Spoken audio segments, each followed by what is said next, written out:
Olá, seja bem-vindo ao fechamento do mercado de pecuária nesse dia 31 de julho de 2023, um mês de julho que seguiu com as cotações pressionadas no mercado de pecuária, mas a expectativa não é lá muito positiva para esse mês de agosto. De qualquer forma, vamos conferir os números, as cotações do mercado a futuro lá na B3 e, lógico, os preços que seguem ainda aviltados, por dizer assim, sem qualquer exagero. O agosto, R$ 233, é a única posição que apresenta ligeira alta de 0,39%.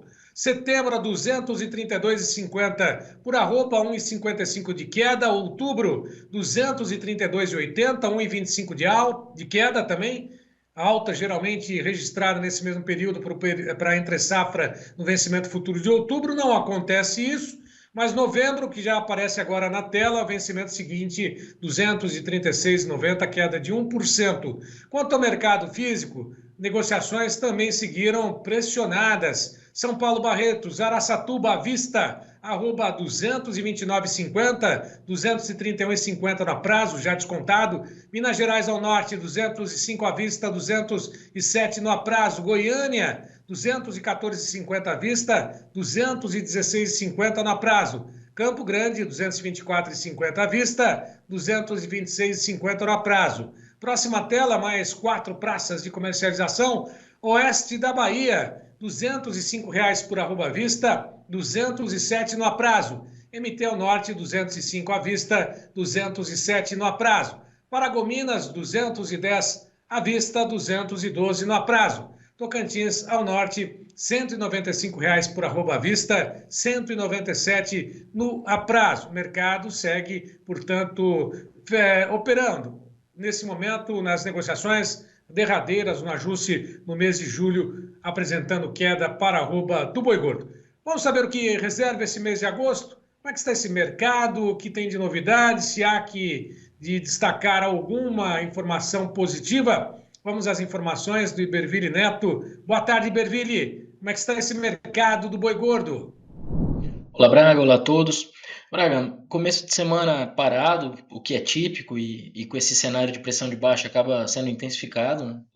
Os frigoríficos testam o mercado ou ficam fora das compras em algumas ocasiões, e o pecuarista também reluta em entregar esse gado, espera um pouco.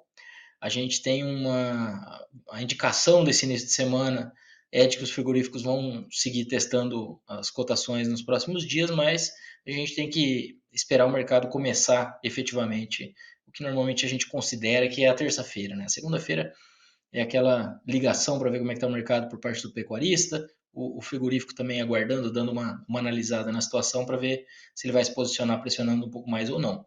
Claro que isso acontece em momentos nos quais o frigorífico tem esse espaço, né?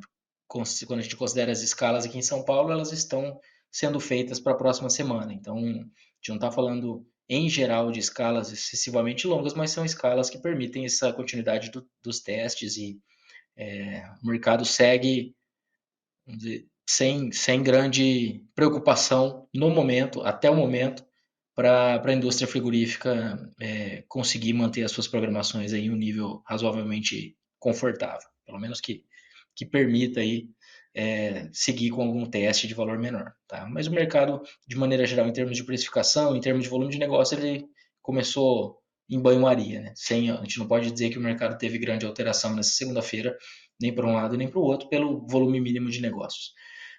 Agora, a cara do mercado segue de testes por parte da indústria. Então, em linhas gerais, no físico, sem grandes novidades. E aí o que nós trouxemos hoje foi uma expectativa do Departamento de Agricultura dos Estados Unidos para o rebanho bovino do país. Então, o mesmo ciclo pecuário que por um lado, aumenta a oferta de gado no Brasil, na verdade não é o mesmo ciclo, né? O ciclo brasileiro está nessa fase, e nos Estados Unidos a gente tem um cenário oposto. Então lá o cenário é de menor oferta de gado, de preços em alta. Isso acaba nos beneficiando parcialmente, eu digo parcialmente porque o mercado não está positivo, não está com força, mas pelo menos é um concorrente aí no mercado internacional que está menos competitivo no cenário atual, tá? Então isso acaba amenizando a situação. Talvez nós tivéssemos uma pressão mais forte aí, vinda de um concorrente, se ele estivesse no momento de sobreoferta. E a expectativa do USDA para o próximo ano, para rebanho bovino no início de 2024, é de 87 milhões de cabeças, tá? O país começar com esse efetivo bovino. E esse seria o menor número desde o início da série histórica do departamento. Essa série histórica deles tem 65 anos. Então, ela começou em 1960 e, desde então, seria o menor rebanho inicial de bovinos para o país. Então, a gente não deve ter um ano de conforto na quantidade de bovinos negociados nos Estados Unidos também em 2024. Isso acaba colaborando com um cenário de menor competição no contexto internacional e ajuda um pouco no escoamento de carne do Brasil.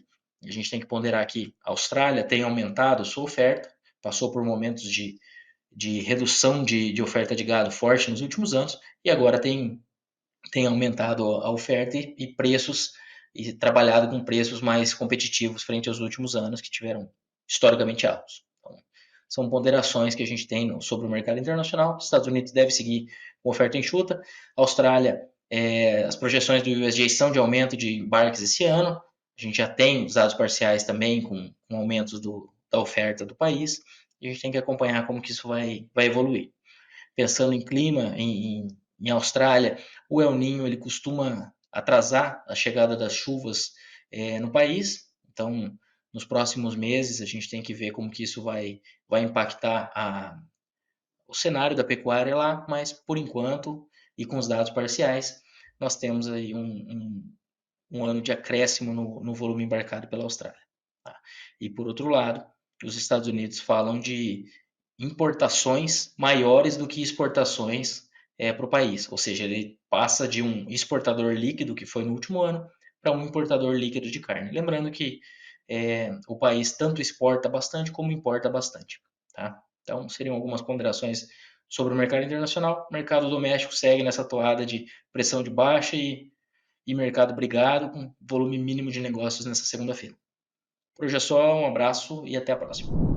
Obrigado, Iberville, pelas informações, pela sua participação conosco. Só para poder ressaltar que o indicador CPE-Exalc até a última sexta-feira fechou com uma queda acumulada no mês de 3,60%. O indicador, portanto, mostra exatamente a realidade das negociações, realidade no aspecto apuração feita pelo indicador. Mas há controvérsias, segundo o próprio analista de mercado, consultor de mercado, Celso Ricardo, que tem exatamente uma posição contrária e tem sugestões a respeito da apuração feita no mercado do boi gordo. Ao longo da programação, também no Clube de Assinantes, você encontra informações sobre a participação do analista, do consultor de mercado de pecuária, o Celso Ricardo. Portanto, você que não é assinante, faça a sua assinatura e entre para um clube seleto de produtores que já estão acompanhando todas as informações no Clube do Tempo e Dinheiro.